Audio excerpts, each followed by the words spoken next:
పాతబస్తీ గుల్దార్ హౌస్లో నిన్న జరిగిన అగ్ని ప్రమాద ప్రాంతాన్ని బీఆర్ఎస్ వర్కింగ్ ప్రెసిడెంట్ కేటీఆర్తో పాటు పలువురు మాజీ మంత్రులు సందర్శించిన అనంతరం అగ్ని ప్రమాదంలో మృతి చెందిన అగర్వాల్ కుటుంబాన్ని పరామర్శించారు. ఈ సందర్భంగా కేటీఆర్ మాట్లాడుతూ నిన్న గుల్దార్ హౌస్లో అగ్ని ప్రమాద సంఘటన హైదరాబాద్ చరిత్రలోనే విషాదకరమన్నారు. 125 సంవత్సరాల నుంచి చార్మినార్ దగ్గర ఉంటున్న అగర్వాల్ కుటుంబంలోని 17 మంది చనిపోవడం చాలా బాధాకరమైన సంఘటన అన్నారు. నేను రాజకీయం చేయడానికి రాలేదు, ఎవరిని విమర్శించడం లేదు. కానీ ఎండాకాలంలో వచ్చిందంటే మున్సిపల్ శాఖ మంత్రి ఆధ్వర్యంలో అగ్ని ప్రమాదాల నివారణ, ప్రమాదాలు జరిగితే తీసుకోవాల్సిన చర్యల మీద రివ్యూ సమావేశం పెట్టాలి అన్నారు. మరియు అంబులెన్స్లు వచ్చినాయి, కానీ అందులో ఆక్సిజన్ సిలిండర్లు, మాస్కులు, ఫైర్ ఇంజన్లో నీళ్లు ఉంటే ఎక్కువ ప్రాణ నష్టం తగ్గేదన్నారు. ప్రాణాలు పోయిన తర్వాత నష్టపరిహారం ఇచ్చి చేతులు దులుపుకోవడం కాకుండా భవిష్యత్తులో ఇలాంటి ప్రమాదాలు జరిగినప్పుడు ప్రాణ నష్టం జరగకుండా చూడాలన్నారు.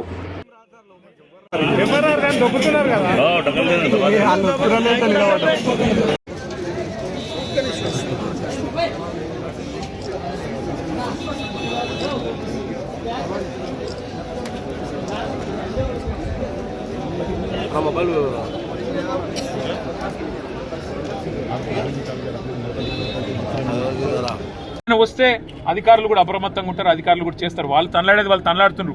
పోలీసు వాళ్ళు, మున్సిపల్ అధికారులు వాళ్ళు పాపం చేసే కాడికి చేస్తున్నారు.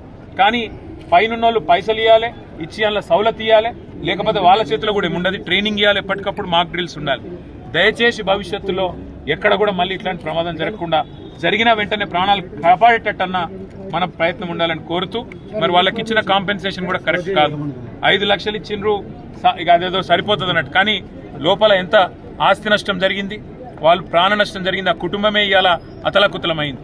ఖచ్చితంగా ప్రతి చనిపోయిన ప్రతి వ్యక్తికి, ప్రతి ప్రాణానికి కనీసం ఒక 25 లక్షల నష్టపరిహారం ఇవ్వాలని చెప్పి రాష్ట్ర ప్రభుత్వాన్ని మేము కోరుతున్నాం.